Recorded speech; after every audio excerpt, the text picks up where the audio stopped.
Shalom Mashpaka.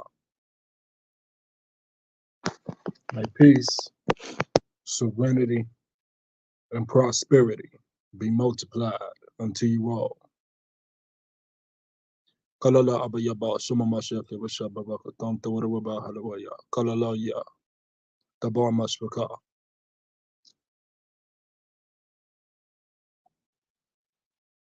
We got a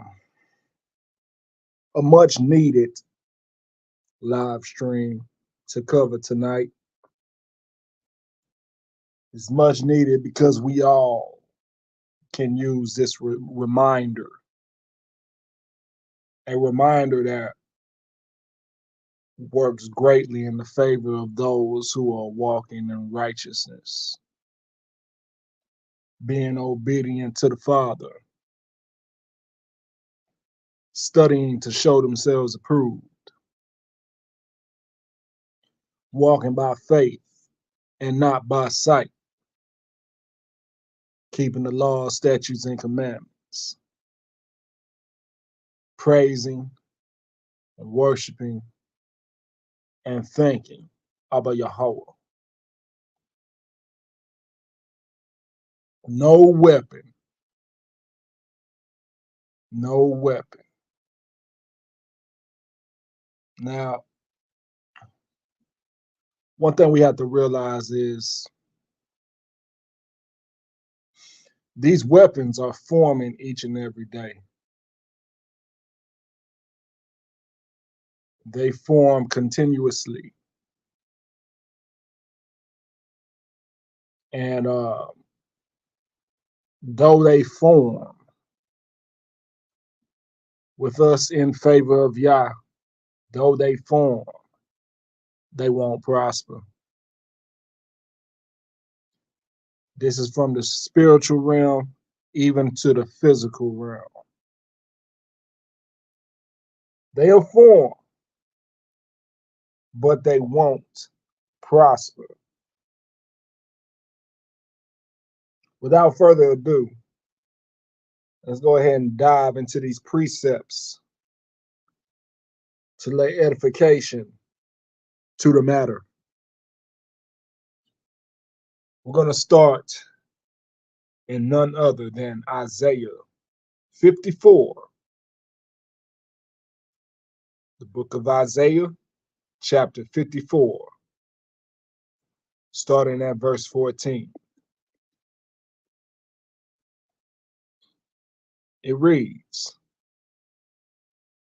"In righteousness shalt thou be established.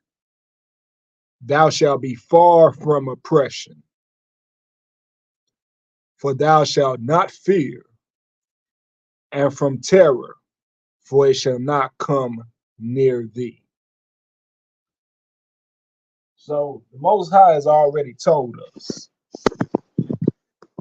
He's already told us that terror and oppression will not have us in fear, and it will stay far away from us. This doesn't mean we won't face challenges. This doesn't mean that our faith won't be tested. But what it means is that terror and oppression won't destroy us.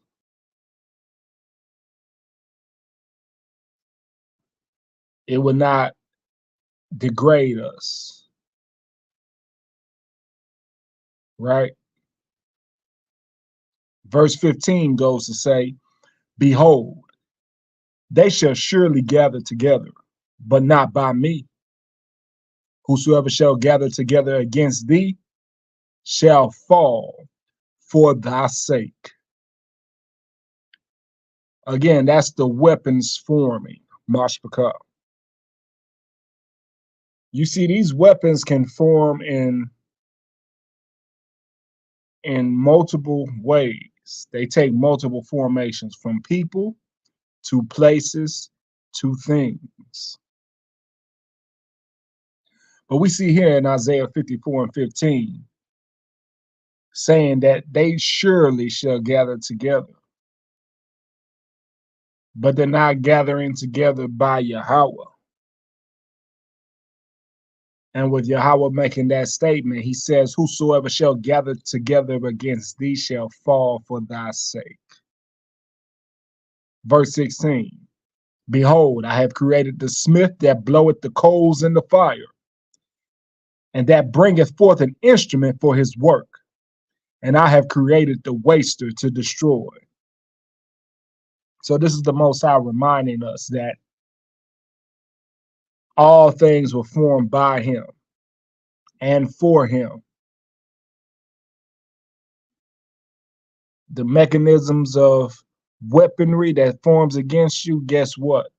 The Most High already made it, and he made it for himself to serve the purpose that he needs it to serve. So with that being said, with the Most High, our Yahweh having dominion over everything that's created, even from these very forms of weaponry, he reminds us that this weaponry can do nothing to us without his say-so. Verse 17, no weapon that is formed against thee shall prosper. No weapon that is formed against thee shall prosper. And every tongue that shall rise against thee in judgment, thou shalt condemn. This is the heritage of the servants of the Lord, Yahweh, and their righteousness is of me, saith Yahweh. So our heritage, Yasharah, says that these weapons that form against us shall not prosper. And every tongue that rise against us in their own judgment, we are granted permission to condemn them. Every tongue that shall rise against thee in judgment, thou shalt condemn. This is the heritage of the servants of Yahweh, and their righteousness is of me, saith Yahweh. No weapon that is formed. That's from the Spirit.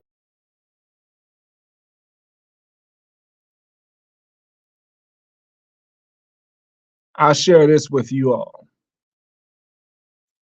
And I don't need anybody volunteering to try to be an interpreter with what I'm about to share with you all. Because the Most High has already let me know what's up. See, I'll go ahead and share this dream with you all.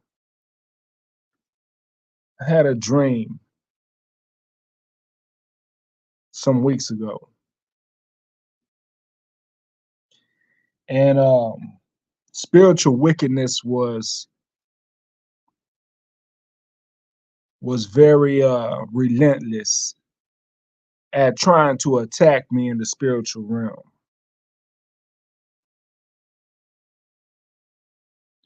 I was in the dream, I was in an environment, it seemed like it was a party.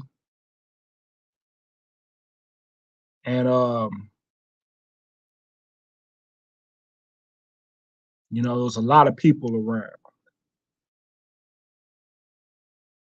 The environment was very unfamiliar. Many people around, just hanging around and hanging out. And then all of a sudden, a large dragon peeks his head, and it's above everybody at this gathering. And as it presented itself, its focus was on me. Next thing I remember in the dream, now the building It's like it was an open building. I'm not too sure, but there was no ceiling or no roof to this building. So that's how you see this dragon just peering over everybody at this gathering, but specifically targeting at me. So once I catch wind that its attention was on me, a fleet of chariots, a fleet of chariots, it had been at least 6 or 7 or 8. They flew over the dragon, similar to how jets fly in formation. They were in some formation. It was several chariots. They flew over the dragon. I watched them fly over and past the dragon, and next thing you know, the dragon was gone.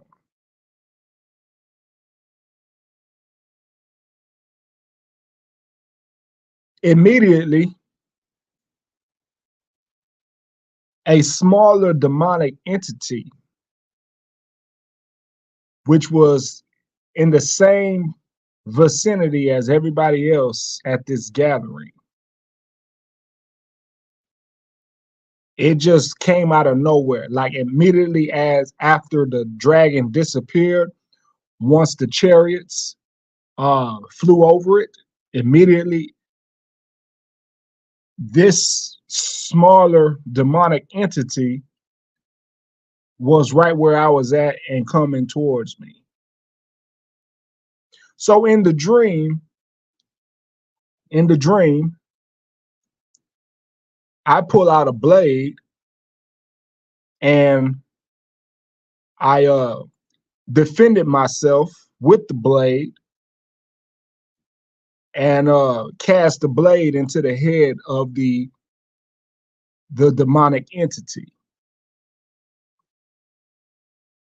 It perished. It disappeared after that. And immediately after, a familiar face presents itself to me. This familiar person looked like a person I knew in my past. So these demonic entities kept coming and coming in the dream, Mashpaka. Once it was defeated, it took form into another form. It came another way. It took another strategy to try to come at me as soon as it was defeated. The large dragon got defeated by the chariots.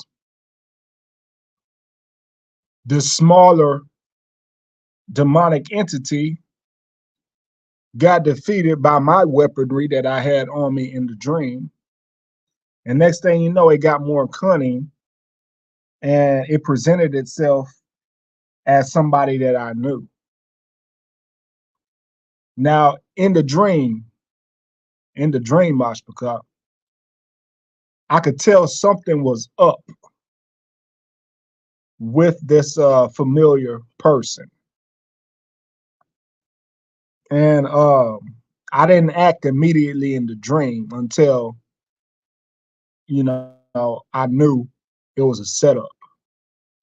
But I started to notice that his eye was funny.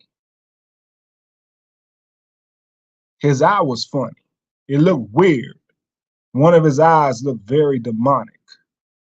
Looked almost like the eye of a reptile.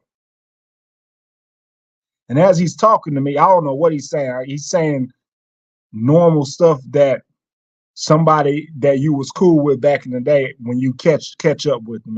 He was saying a whole bunch of stuff that would fit such a scenario.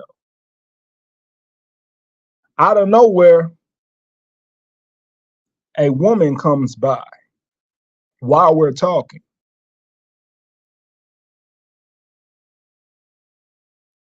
And the woman was very flirtatious. And see, this is how cunning these demons are. The woman was very very flirtatious and somewhat attractive from what I remember.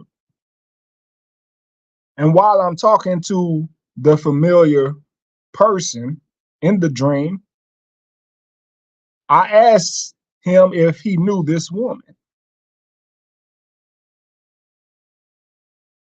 And he casually says, that's his girl. And I'm like, whoa. He casually said it while she was being flirtatious right then and there. And I'm like, whoa, nah, what's going on here? And then everything just abruptly disappeared.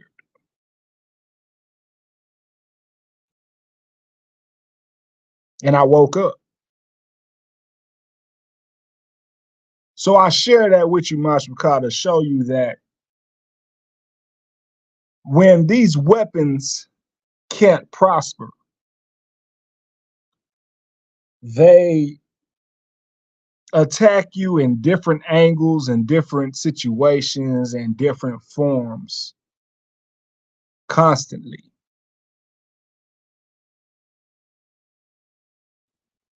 They attack you in so many ways. They're highly manipulative, very cunning and crafty.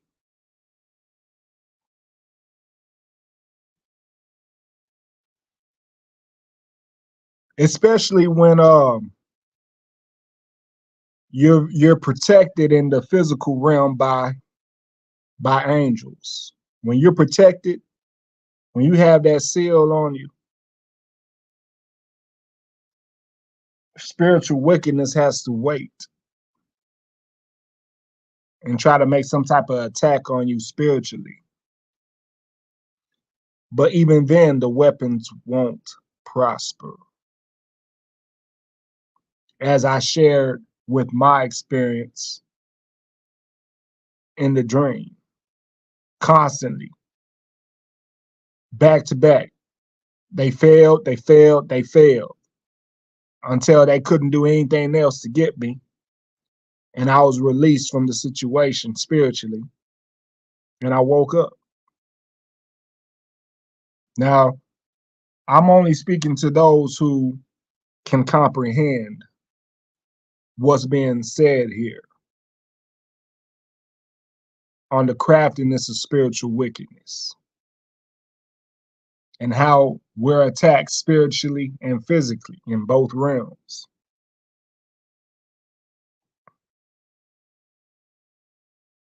Now, with that being said, Ecclesiastes 8:5 says, whoso keepeth the commandment shall feel no evil thing. And a wise man's heart discerneth both time and judgment. So with me sharing that dream with you all, Mashmakah,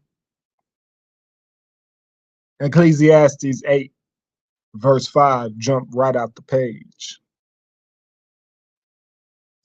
See, if I was to feel an evil thing during that spiritual attack, Mashmakah, the dragon would have defeated me in the dream. I would have been harmed in some way, some form, or some fashion in that dream by a very, very, very large dragon that was towering over everybody who was in the area where I was in this dream. Yet the chariots of Yah presented themselves in this dream, flew over the dragon, and the dragon just disappears. Ecclesiastes 8:5 said, what? Whosoever keepeth the commandment shall feel no evil thing. And a wise man's heart discerneth both time and judgment. If I was to feel an evil thing during that experience in the spiritual realm while I was dreaming, Mashmakah, and many of you all can probably relate to this too, to certain dreams that you've had where you was attacked some way, somehow, and you weren't harmed, and you were able to prevail over the situation spiritually. The demon that was coming after me in the area would have prevailed over me somehow, some way, but it didn't. It took a blade straight to the head in the dream, Mashpaka. So therefore, in spiritual wickedness, second attempt to attack me and prevail over me in this dream, Mashpaka, the weapon that was formed did not prosper. The weapon of spiritual wickedness did not prosper. Ecclesiastes chapter 8, verse 5. Whosoever keepeth the commandment shall feel no evil thing, and a wise man's heart discerneth both time and judgment. So after that attempt, spiritual wickedness gets more crafty and presents itself as somebody that I knew before, that I was once cool with. Yet, spiritual wickedness didn't fully prevail because the Most High revealed in the dream that it was indeed spiritual wickedness by allowing me to see the difference in the brother's eyes. One eye looked very reptilian, the other one looked normal.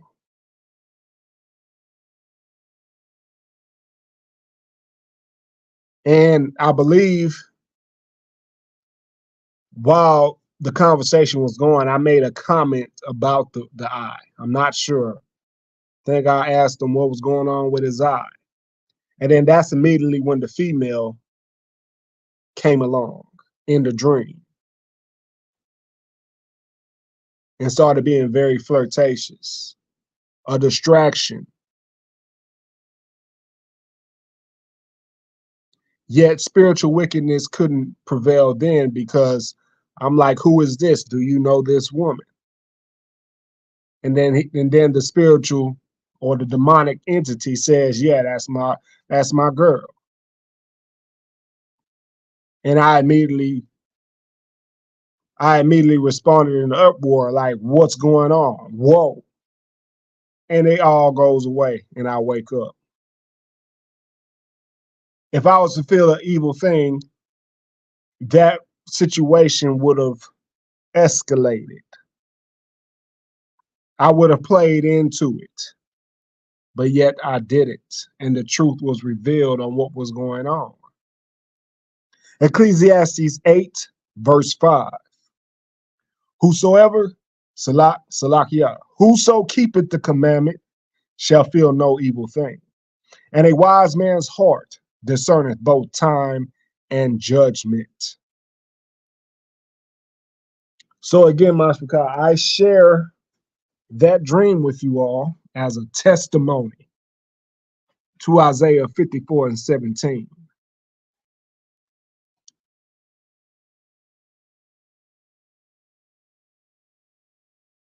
Now, meditate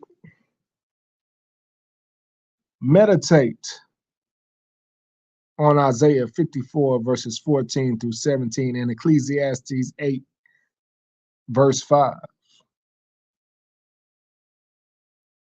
Meditate on that.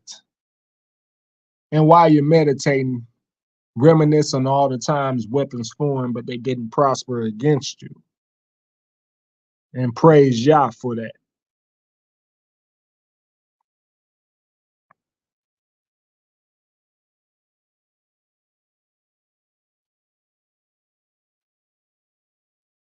Luke chapter 10, verse 19. Behold, I give unto you power to tread on serpents and scorpions, and over all the power of the enemy, and nothing by any means shall hurt you.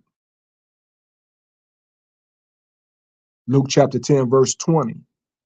Notwithstanding, in this rejoice not, that the spirits are subject unto you, but rather, but rather, but rather rejoice because your names are written in heaven. Kalala Abayah, for grace, mercy, strength, and power. Ba Shema Mashak Yabashah.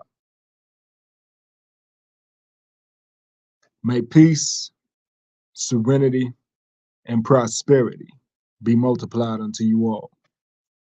Shalom.